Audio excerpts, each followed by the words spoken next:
7 നവജാത ശിശുക്കൾ പൊള്ളലേറ്റ് മരിച്ച ഡൽഹി വിവേക് വിഹാർ ആശുപത്രി തീപിടുത്തത്തിൽ ഞെട്ടിക്കുന്ന വിവരങ്ങൾ പുറത്തുവരുന്നു. ആശുപത്രി പ്രവർത്തിച്ചത് നിയമവിരുദ്ധമായി.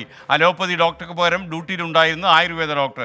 രോഗികളെ ചികിത്സിച്ചിരുന്നത് ആശുപത്രി ഉടമയുടെ ദന്ത ഡോക്ടറായ ഭാര്യ. അങ്ങനെ അടിമുടി നിയമവിരുദ്ധത്തിൻ്റെ ഘോഷയാത്രയായിരുന്നു ഡൽഹിയിലെ ഈ ആശുപത്രിയിൽ സംഭവിച്ചത്. പിഞ്ചോമനകളുടെ ജീവൻ കവർന്ന ആശുപത്രിയിലെ നിയമലംഘനങ്ങൾ ഓരോന്നോരോന്നായി ചുരുളഴിയുകയാണ്. ജീവൻ കാത്തു സൂക്ഷിക്കേണ്ട കരങ്ങൾ തന്നെ കൂട്ടക്കുരുതിയുടെ കാരണക്കാരായി.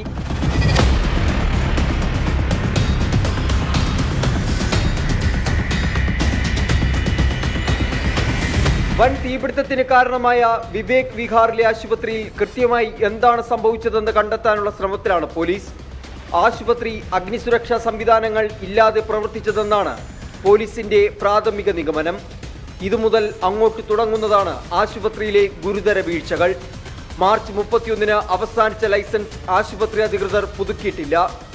ആശുപത്രിയിൽ പ്രവർത്തിച്ചിരുന്ന ഡോക്ടർമാരുടെ യോഗ്യത സംബന്ധിച്ച സംശയങ്ങൾ നിലനിൽക്കുന്നു. സംഭവത്തിൽ നടപടി ശക്തമാക്കിയ പോലീസ് ആശുപത്രി ഉടമ നവീൻ കിച്ചി, ഡ്യൂട്ടി ഡോക്ടർ ആകാശ് എന്നിവരെ അറസ്റ്റ് ചെയ്തു.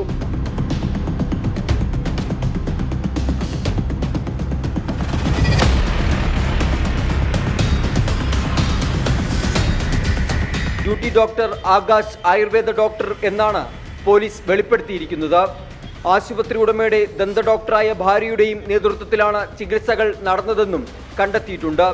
5 കിടക്കകൾക്ക് മാത്രം ഇടമുണ്ടായിരുന്നിടത്ത് സംഭവ സമയത്ത് 12 കിടക്കകളാണ് ഉണ്ടായിരുന്നത്. ഗുരുതര വീഴ്ചകൾ ആശുപത്രി അധികൃതരുടെ ഭാഗത്തു നിന്ന് സംഭവിച്ചതിന് പിന്നാലെ ദേശീയ ബാലാവകാശ കമ്മീഷൻ നേരിട്ട് അന്വേഷണം ആരംഭിച്ചു. ശനിയാഴ്ച രാത്രി 11:30ഓടെയാണ് ആശുപത്രിയിൽ തീപിടുത്തമുണ്ടായത്. ആളിക്കത്തിയ തീ കവർന്നത് 7 കുഞ്ഞുങ്ങളുടെ ജീവനാണ്. നിരവധി പേർക്ക് പരിക്കുപറ്റി. പോലീസ് അറസ്റ്റ് ചെയ്ത പ്രതികളെ 3 ദിവസത്തെ കസ്റ്റഡിയിൽ വിട്ടു. ഓരോ ദുരന്തത്തിനു പിന്നാലെ ഭരണകൂടങ്ങൾ ദ്രുതഗതിയിൽ നടപടികൾ സ്വീകരിക്കാറുണ്ട്. ദിവസങ്ങൾ മാത്രമായുസുള്ള നടപടികൾ. പലപ്പോഴും അന്വേഷണം പോലും എവിടെയും എത്താറില്ല. എന്നാൽ ഇതിലെങ്കിലും അധികൃതരുടെ കണ്ണു തുറക്കട്ടെ. ആവർത്തിച്ചുകൂടാ ഇത്തരം നരഹത്യ. ആർ അച്യുതൻ, 24, ഡൽഹി. പൊതുജനം കഴുതയല്ല സാർ. വിധി ദിനത്തിൽ 24 മാജിക് ജൂൺ 4-ാം തീയതി ചൊവ്വാഴ്ച രാവിലെ 5 മണി മുതൽ 24-ൽ.